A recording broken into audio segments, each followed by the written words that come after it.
রাধে রাধে। ওম নমো ভগবতে বাসুদেবায়। ওম নমো ভগবতে বাসুদেবায়। ওম নমো ভগবতে বাসুদেবায়। শ্রীমদ্ ভাগবত তৃতীয় স্কন্দ স্থানম সৃষ্টির স্থিতি ত্রয়োত্রিংশতি অধ্যায়। কপিলদেবের কার্যকলাপ। শ্লোক 31।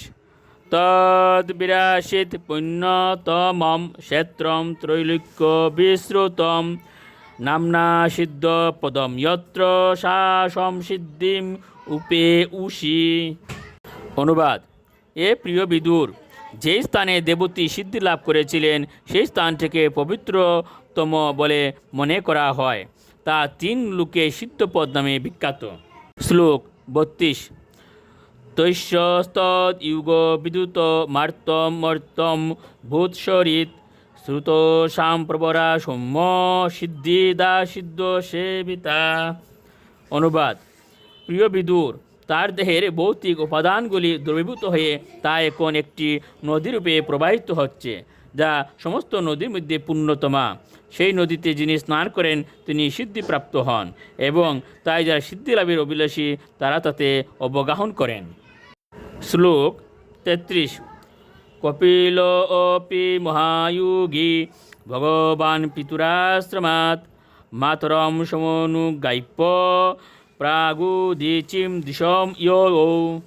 অনুবাদ: এ বিদুর, ভগবান মহর্ষি কপিল তার মায়ের অনুমতি নিয়ে তার পিতার আশ্রম ত্যাগ করে উত্তর পূর্ব দিকে গমন করেছিলেন। শ্লোক 34। সিদ্ধচারণ গন্ধর্বৈ মুনিবিশ্চ অপ্সরগণয় স্তোমান সমুদ্রেন দত্ত অর্হণ নিকেতন। অনুবাদ: তিনি যখন উত্তর পূর্ব দিকে গমন করেছিলেন তখন চারণ, গন্ধর্ব, মুনি, অপ্সরা আদি স্বর্গলোকের অধিবাসীরা তার কাছে প্রার্থনা করেছিলেন এবং তাকে সম্মান প্রদর্শন করেছিলেন। সমুদ্র তাকে অর্ঘ্য নিবেদন করেছিলেন এবং বসবাসের স্থান প্রদান করেছিলেন। শ্লোক 35।